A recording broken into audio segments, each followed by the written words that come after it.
الحمدللہ رب العالمین والصلاة والسلام علی سید المرسلین اما بعد فاعوذ باللہ من الشیطان الرجیم بسم اللہ الرحمن الرحیم سیدی قطب مدینہ 100 حاجتیں پوری ہوں گی۔ سلطان دو جہان مدینے کے سلطان رحمت عالمیان سرور ذی شان صلی اللہ تعالی علیہ وآلہ وسلم کا فرمان جنت نشان ہے جو مجھ پر جمعہ کے دن اور رات 100 مرتبہ درود شریف پڑھے اللہ عز وجل اس کی 100 حاجتیں پوری فرمائے گا، 70 آخرت کی اور 30 دنیا کی، اور اللہ عز وجل ایک فرشتہ مقرر فرما دے گا جو اس درود پاک کو میری قبر میں یوں پہنچائے گا جیسے تمہیں تحائف پیش کیے جاتے ہیں۔ بلا شبہ میرا علم میرے وصال کے بعد ویسا ہی ہوگا جیسا میری حیات میں ہے۔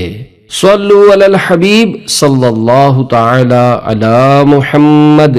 الحمدللہ عز وجل۔ میں سگے مدینہ عفیہ عن راقم الحروف امیر اہل سنت فرماتے ہیں کہ میں بچپن ہی سے امام اہل سنت ولی نعمت عظیم البرکت عظیم المرتبت پروانہ شمع رسالت مجدد دین و ملت حامی سنت ماحی بدعت عالم شریعت پیر طریقت باعث خیر و برکت امام عشق و محبت حضرت علامہ مولانا الحاج الحافظ القاری شاہ امام احمد رضا خان علیہ رحمت الرحمن سے متعارف ہو چکا تھا۔ پھر جوں جوں شعور آتا گیا اعلیٰ حضرت رحمت اللہ تعالی علیہ کی محبت دل میں گھر کرتی چلی گئی۔ میں بلا خوف ملامت کرنے والوں کی ملامت سے ڈرے بغیر کہتا ہوں کہ رب العلا عز وجل کی پہچان میٹھے میٹھے مصطفیٰ صلی اللہ تعالی علیہ وآلہ وسلم کے ذریعے ہوئی تو مجھے میٹھے میٹھے مصطفیٰ صلی اللہ تعالی علیہ وآلہ وسلم کی پہچان امام احمد رضا رحمت اللہ تعالی علیہ کے سبب نصیب ہوئی۔ مجھے آپ رحمت اللہ تعالی علیہ کے سلسلے میں داخل ہونے کا شوق پیدا ہوا تو ایک ہی ہستی مرکز توجہ بنی۔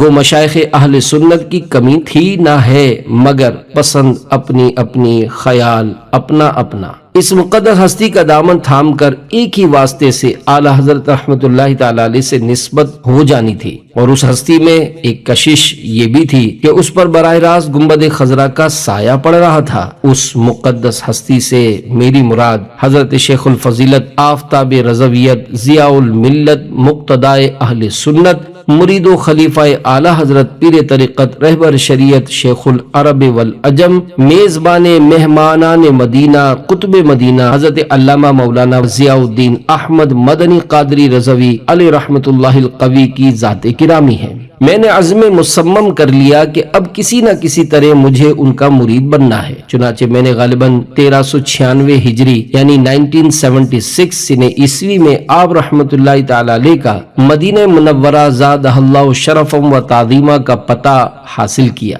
پتہ حاصل کرنے کے بعد اپنے ایک کرم فرما مرحوم محمد آدم برکاتی صاحب کو بتایا کہ میں نے حضرت سیدی قطب مدینہ رحمت اللہ تعالی علیہ سے بذریعہ ڈاک بیعت کرنے کا تہیہ کیا ہے۔ مرحوم آدم بھائی نے کہا تم کراچی میں رہتے ہو اور وہ مدینہ منورہ زادہ اللہ شرفم و تعظیمہ میں، تم نے ابھی تک انہیں دیکھا تک نہیں ہے، آخر تصور شیخ کس طرح کرو گے؟ میں نے کہا اس میں کون سی بڑی بات ہے، اگر پیر کامل ہو تو خواب کے ذریعے بھی یہ مسئلہ حل کر سکتا ہے، ظاہری دوری فیوز و برکات میں رکاوٹ نہیں بن سکتی۔ اسی رات یعنی ربیع النور شریف کی 10ویں شب جب سویا تو سوئی ہوئی قسمت انگڑائی لے کر جاگ اٹھی، اور الحمدللہ عز وجل سچ مچ میرے ہونے والے پیر و مرشد رحمت اللہ تعالی علیہ میرے خواب میں تشریف لے آئے اور اتنی دیر تک جلوہ افروز رہے کہ ان کا نقشہ میرے ذہن میں اچھی طرح محفوظ ہو گیا، اور الحمدللہ عز وجل آج بھی محفوظ ہے۔ میں نے خوشی خوشی حضرت سیدی قطب مدینہ رحمت اللہ تعالی علیہ کے خلیفہ مجاز پیر طریقت حضرت الحاج علامہ مولانا حافظ قاری محمد مصلح الدین صدیقی القادری علیہ رحمت اللہ القوی کی خدمت میں حاضر ہو کر اپنا خواب سنایا۔ انہوں نے مجھ سے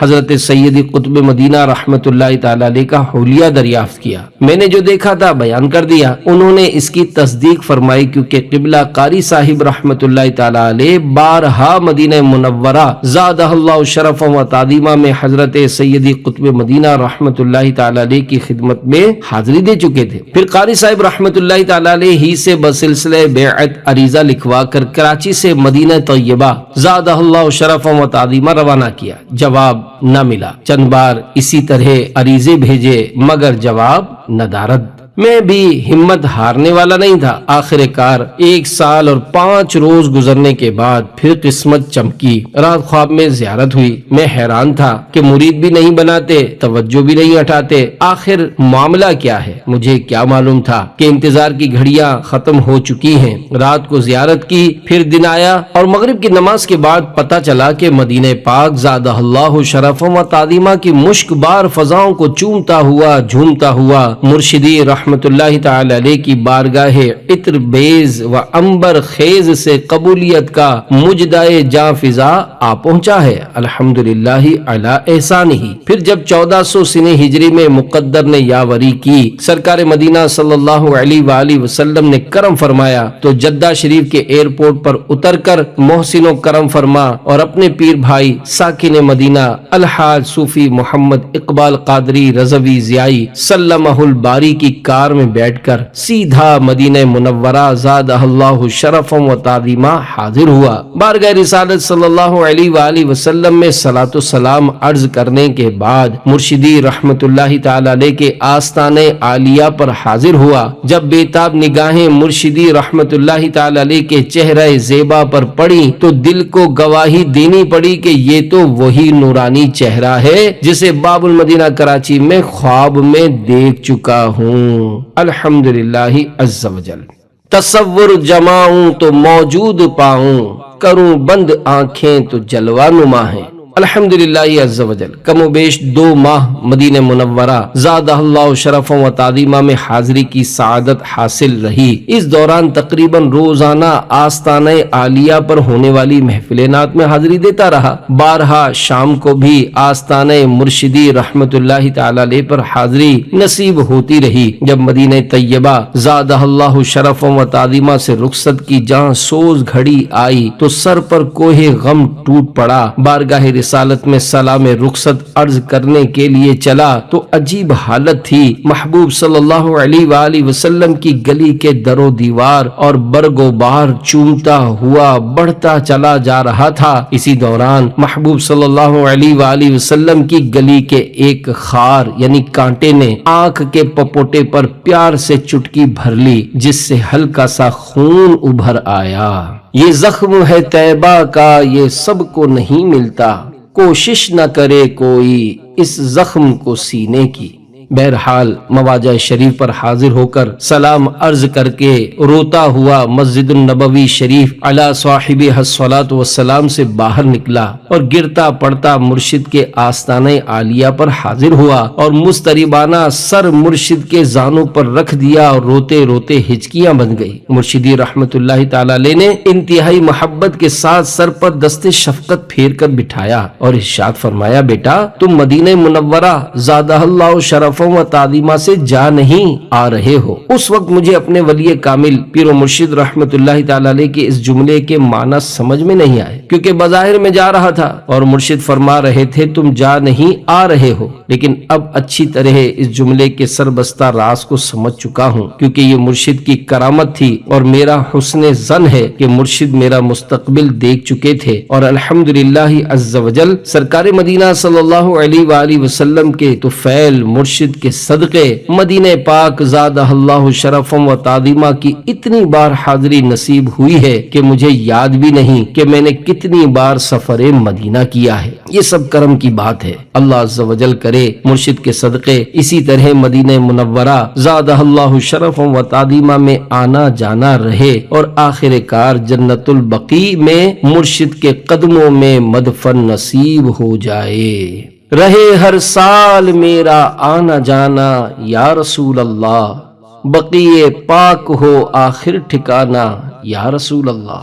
امام اہل سنت نے دستار بندی فرمائی۔ سیدی قطب مدینہ رحمت اللہ تعالی علیہ کی ولادت باسعادت 1294 سنہ ہجری یعنی 1877 سنہ عیسوی میں پاکستان کے ضلع ضیاء کوٹ دعوت اسلامی کے مدنی ماحول میں سیال کوٹ کو ضیاء الدین کی نسبت سے ضیاء کوٹ کہتے ہیں میں بمقام کلاس والا ہوئی۔ آپ رحمت اللہ تعالی علیہ حضرت سیدنا صدیق اکبر رضی اللہ تعالی عنہ کی اولاد میں سے ہیں۔ ابتدائی تعلیم ضیاء کوٹ یعنی سیال کوٹ میں حاصل کی، پھر مرکز الاولیاء لاہور شریف اور 22 خواجہ کی چوکھٹ دہلی شریف میں کچھ عرصہ تحصیل علم کیا۔ بالآخر پیلی بھیت یو پی الہند میں حضرت علامہ مولانا وسیع احمد محدث سے صورتی علیہ رحمت اللہ القوی کی خدمت میں تقریباً 4 سال رہ کر علوم دینیہ حاصل کیے اور دورہ حدیث شریف کے بعد سند فراغت حاصل کی۔ الحمدللہ عز وجل امام اہل سنت رحمت اللہ تعالی علیہ کے دست کرامت سے سید قطب مدینہ رحمت اللہ تعالی علیہ کی دستار بندی ہوئی۔ آپ رحمت اللہ تعالی علیہ نے امام اہل سنت رحمت اللہ تعالی علیہ سے بیعت بھی کی اور صرف 18 سال کی عمر میں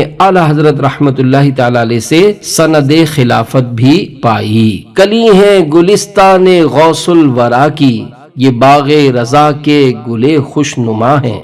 باب المدینہ تا بغداد سیدی قطب مدینہ رحمت اللہ تعالی علیہ تقریباً 24 یعنی 12 سال کی عمر میں اپنے پیر و مرشد امام اہل سنت رحمت اللہ تعالی علیہ سے رخصت ہو کر 1318 سن ہجری بمطابق 1900 یعنی 1900 سن عیسوی میں باب المدینہ کراچی تشریف لائے۔ کچھ عرصہ یہیں گزار کر حضور غوث اعظم علیہ رحمت اللہ الاکرم سے خصوصی فیوز و برکات حاصل کرنے کے لیے بغداد معلی حاضر ہوئے۔ وہاں تقریباً 4 برس استغراق کی کیفیت رہی اور مجذوب رہے۔ عروس البلاد بغداد میں 9 برس اور کچھ ماہ قیام رہا۔ مدینہ پاک میں حاضری 1327 سن ہجری 1910 یعنی 1910 سن عیسوی میں سید قطب مدینہ رحمت اللہ تعالی علیہ بغداد پاک سے براستہ دمشق یعنی شام بذریعہ ریل گاڑی مدینہ طیبہ زادہ اللہ شرف و تعظیمہ حاضر ہوئے۔ ان دنوں وہاں ترکوں کی خدمت تھی۔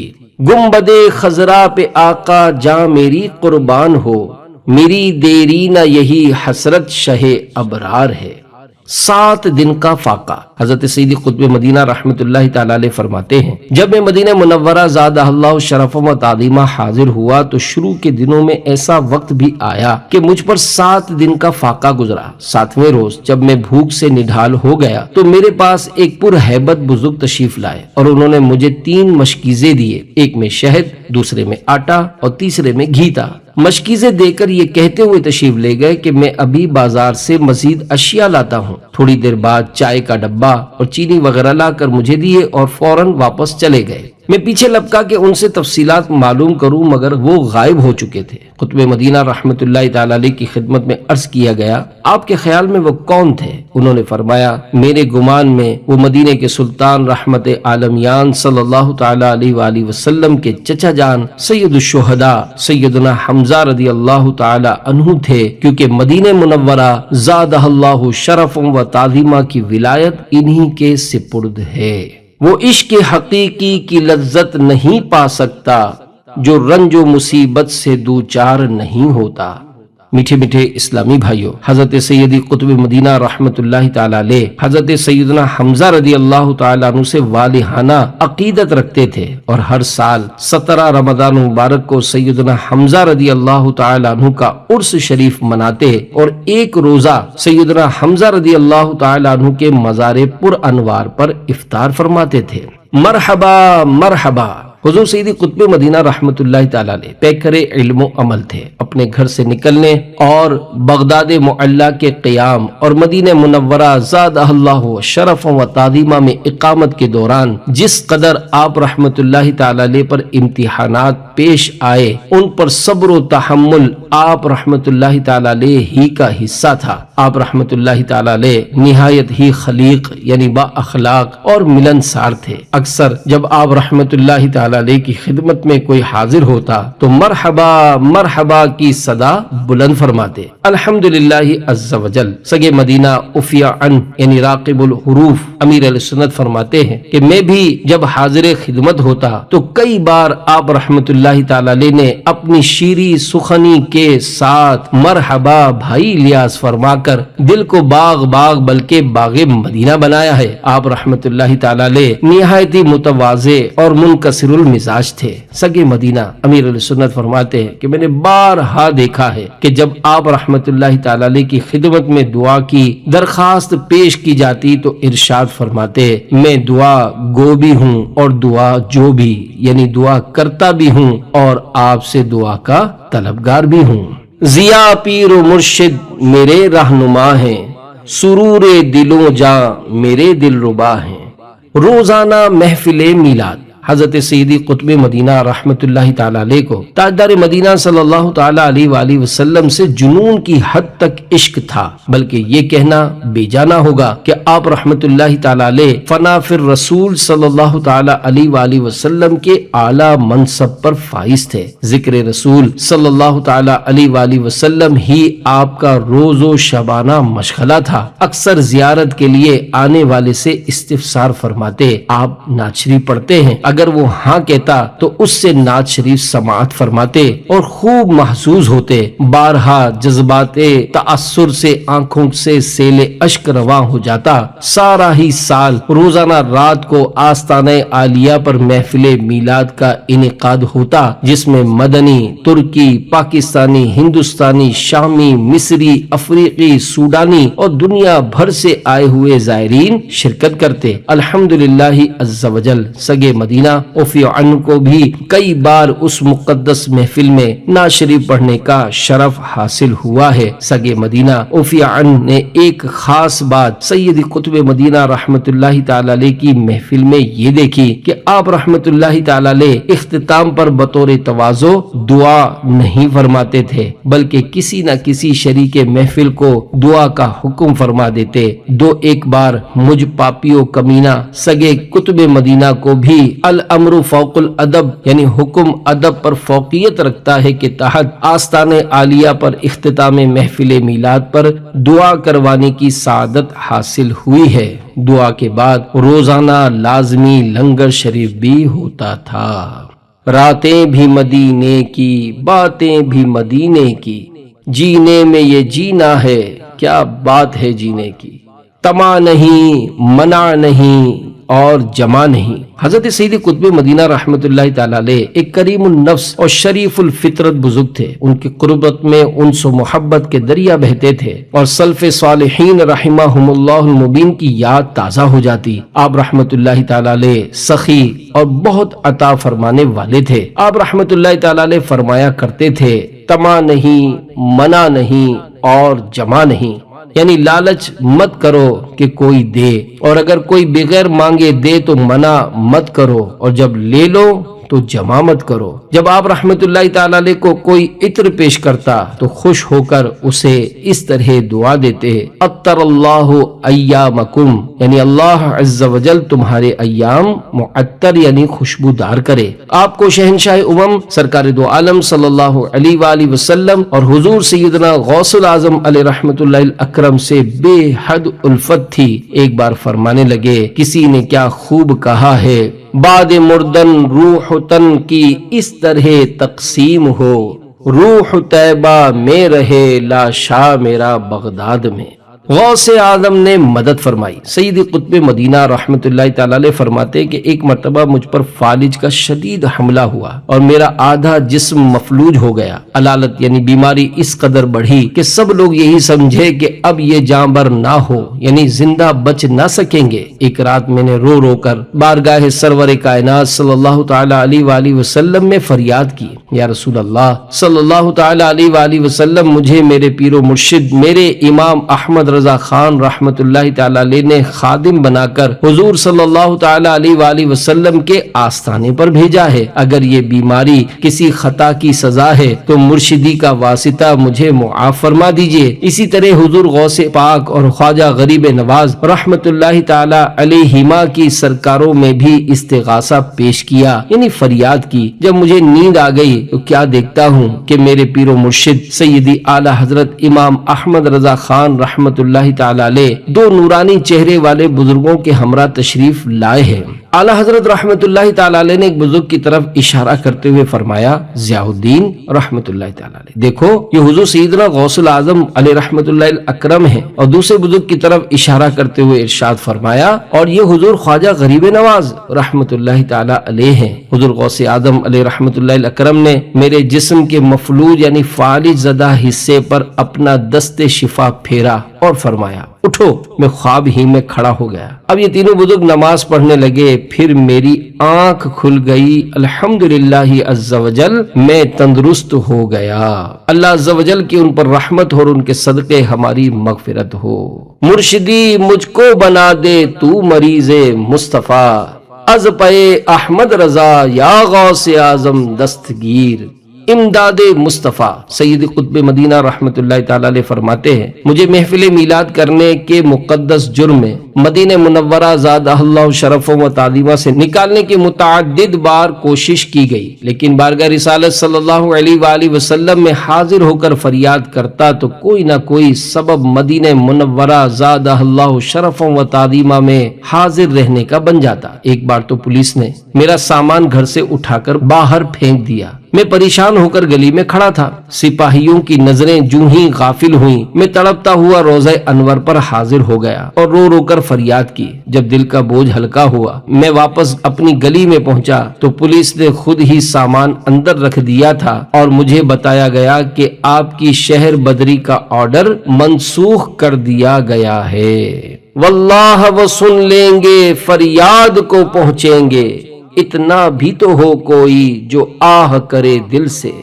یا رسول اللہ کہاں پھنس گیا؟ واقعی سرکار دو عالم صلی اللہ تعالی علیہ وآلہ وسلم اپنے مہمانوں پر بے حد کرم فرماتے ہیں۔ 1400 سنہ ہجری 1980 سنہ عیسوی میں سگے مدینہ عفیہ عنہ جب پہلی بار مدینہ طیبہ زادہ اللہ شرف و تعظیمہ حاضر ہوا تھا، اور شاید مدینے کی حاضری کی وہ پہلی یا دوسری شب تھی، رات کافی گزر چکی تھی۔ مسجد نبوی شریف علی صاحبہ الصلاۃ والسلام کے باہر باب جبریل علیہ السلام کی جانب اس انداز پر گنبد خضرا کے جلوے لوٹ رہا تھا کہ کبھی والہانہ انداز میں گنبد خضرا کی طرف بڑھتا چلا جاتا تو کبھی اسی سمت رخ کیے الٹے قدم پیچھے ہٹنے لگتا۔ تھوڑی ہی دیر گزری تھی کہ ڈیوٹی پر متعین ایک پولیس والے نے مجھے للکارا اور پکڑ لیا۔ اس کا ساتھی دیوار سے ٹیک لگا کر اونگ رہا تھا، اس کو اس نے ٹھوکر مار کر کہا قم، یعنی اٹھ۔ وہ ایک دم مشین گن تان کر میرے سامنے کھڑا ہو گیا۔ ایک پولیس والا میری زلفیں کھینچنے لگا۔ 1 یا 2 سال قبل کعبۃ اللہ المشرفہ پر جن دہشت گردوں نے قبضہ کر کے وہاں کی بے حرمتی کی تھی،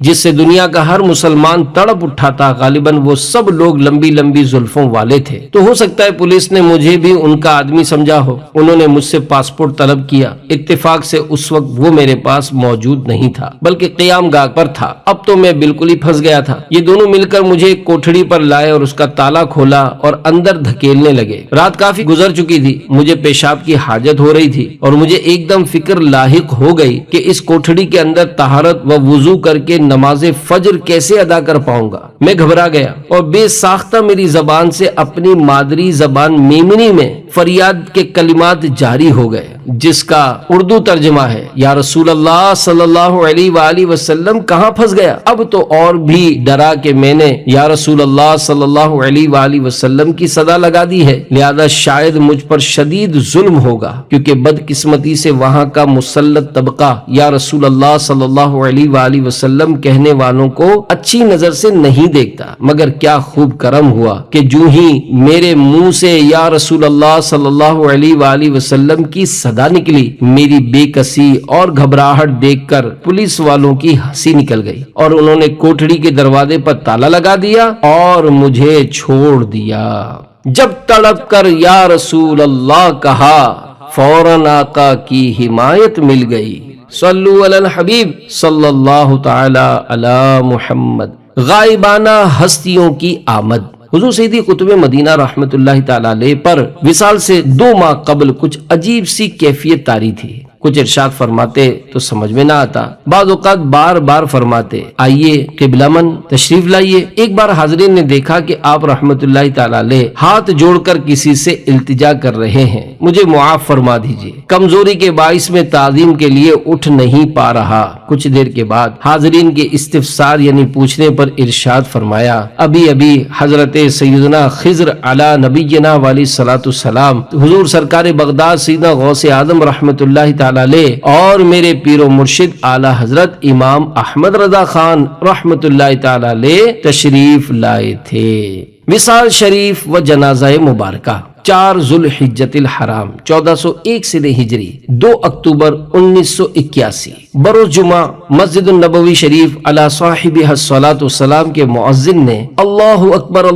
اکبر کہا اور سیدی قطب مدینہ رحمت اللہ تعالی علیہ نے کلمہ شریف پڑھا اور آپ رحمت اللہ تعالی علیہ کی روح قفس انصری سے پرواز کر گئی۔ انا للہ و انا الیہ راجعون۔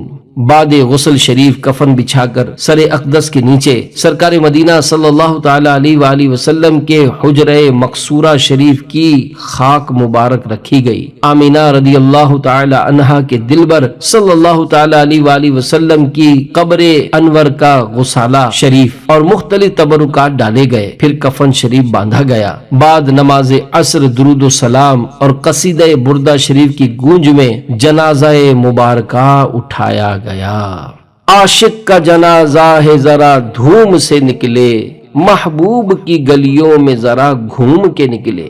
بالآخر بے شمار سوگواروں کی موجودگی میں سیدی قطب مدینہ رحمت اللہ تعالی علیہ کو ان کی آرزو کے مطابق جنت البقیع کے اس حصے میں جہاں اہل بیت اطہار علیم رضوان آرام فرما ہے، وہاں سیدۃ النساء فاطمۃ الزہرا رضی اللہ تعالی عنہا کے مزار پر انوار سے صرف 2 گز کے فاصلے پر سپرد خاک کیا گیا۔ اللہ عز و جل کی ان پر رحمت ہو اور ان کے صدقے ہماری مغفرت ہو۔ صلو علی الحبیب صلی اللہ تعالی علی محمد۔ چل مدینہ کے 7 حروف کی نسبت سے قطب مدینہ کے 7 ملفوظات۔ جو شریعت کا پابند نہیں وہ طریقت کے لائق نہیں، خواہش پرستی مہلک رفیق ہے اور بری عادت زبردست دشمن ہے۔ جو شخص اپنے کام کو پسند کرتا ہے اس کی عقل میں فتور آ جاتا ہے۔ دولت کی مستی سے خدا عز و جل کی پناہ مانگو، اس سے بہت دیر میں ہوش آتا ہے۔ دنیا بہت بری چیز ہے، جو اس میں پھنسا وہ پھنستا ہی چلا جاتا ہے اور جو اس سے دور بھاگتا ہے اس کے قدموں میں ہوتی ہے۔ کسی نیک عمل کی توفیق ہونا ہی قبولیت کی نشانی ہے۔ مدینہ منورہ زادہ اللہ شرف و تعظیمہ میں اگر کسی کا خط پڑھا جاتا ہے یا اس کا ذکر کیا جاتا ہے یا اس کا نام لیا جاتا ہے تو یہ اس کی خوش نصیبی ہے۔ عاشق مصطفیٰ ضیاء الدین، عاشق مصطفیٰ ضیاء الدین، زاہد و پارسا ضیاء الدین، دل برو دل ربا ضیاء الدین، میرے دل کی ضیاء ضیاء الدین۔ تم کو قطب مدینہ یا مرشد علماء نے کہا ضیاء الدین، یہ شرف کم نہیں شرف کے میں ہوں مرید آپ کا ضیاء الدین۔ مجھ کو اپنا بناؤ دیوانہ بہر غوث الورا ضیاء الدین، چشم رحمت بسوئے من مرشد بہر احمد رضا ضیاء الدین۔ ایسا کر دے کرم رہیں یا رب مجھ سے راضی صدا ضیاء الدین۔ کیسے بھٹکوں گا کہ ہیں میرے تو رہبر و رہنما ضیاء الدین۔ ایک مدت سے آنکھ پیاسی ہے اپنا جلوہ دکھا ضیاء الدین۔ مرض عصیاں سے نیم جاں ہوں میں مجھ کو دے دو شفا ضیاء الدین۔ چشم تر اور قلب مستر دو بیر حمزہ شہا ضیاء الدین۔ میری سب مشکلیں ہوں حل مرشد میرے مشکل کشا ضیاء الدین۔ 500 سال تک مدینے میں تم نے بانٹی ضیاء الدین۔ جام عشق نبی پلا ایسا ہوش میں آؤں نا ضیاء الدین۔ میرے دشمن ہیں خون کے پیاسے مجھ کو ان سے بچا ضیاء الدین۔ آہ طوفان میں ہے گھری نیا اے میرے ناخدا ضیاء الدین۔ موت آئے مجھے مدینے میں کر دو حق سے دعا ضیاء الدین۔ مجھ کو دے دو بقیع غرقد میں اپنے قدموں میں جا ضیاء الدین۔ حشر میں دیکھ کر پکاروں گا مرحبا مرحبا ضیاء الدین۔ مصطفیٰ کا پڑوس جنت میں مجھ کو حق سے دلا ضیاء الدین۔ بے عمل ہی صحیح مگر عطار کس کا ہے آپ کا ضیاء الدین۔